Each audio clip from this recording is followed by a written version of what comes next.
मित्रों, आपने कभी ना कभी तीन लोकों के बारे में जरूर सुना होगा कि तीन लोक हैं।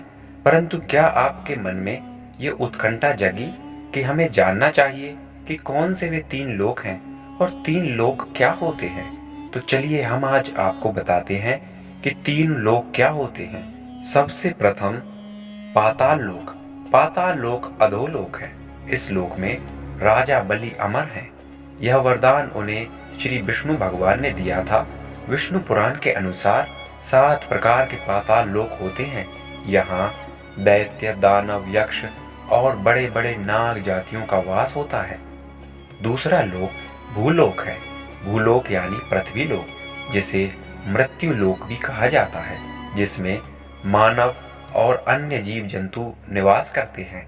जैसे कि सनातन धर्म में 84 लाख योनियां बताई गई हैं, तो वह भूलोक यानी पृथ्वी लोक पर ही निवास करती हैं।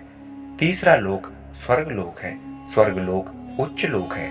यहाँ देवताओं के वास होते हैं, जैसे इंद्र, सूर्य, वरुण, चंद्र और भी अन्य देवता और देवताओं के गुरु बृहस्पति, अप्सराएं और जो भी मनुष्य अच्छे कर्म करके जाते हैं, जब वे देव योनि में प्राप्त होते हैं, यानी कि देव योनि उनको प्राप्त होती है, तब वे स्वर्ग में ही विचरते हैं।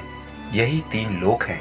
इसके अलावा आपने 14 भुवनों के बारे में सुना होगा। ये 14 भुवन क्या है? इन्हीं लोकों को 14 भुवनों में बांटा गया है। इन्हें 14 भुवन भी कहा जाता है, जैसे कि सतलोक, तपोलोक, जनलोक, महालोक, ध्रुवलोक, सिद्धलोक, पृथ्वी लोक, अतल लोक और वितल लोक, सुतल लोक, तलातल लोक, महातल लोक, रसातल लोक और पाताल लोक। इन 14 भुवनों में 7 तो पाताल लोक ही हैं, जैसे अतल, वितल, सुतल, तलातल, महातल, रसातल और पाताल। जैसे पाताल लोक केवल एक लोक बताया गया है। जैसे हम बात करें कि तीनों लोक में स्वर्ग, पृथ्वी और पाताल हैं, परंतु पाताल में भी 7 पाताल हैं। तो इन्हीं तीनों लोकों को विभाजित कर 14 भुवन बनाए हैं। ये 14 भुवन बताए गए हैं। ये इसी प्रकार 3 लोक और 14 भुवन हैं। इन्हीं का वर्णन हमें धर्म ग्रंथों में और शास्त्रों में मिलता है। इन्हीं को 3 लोक और 14 भुवन कहते हैं।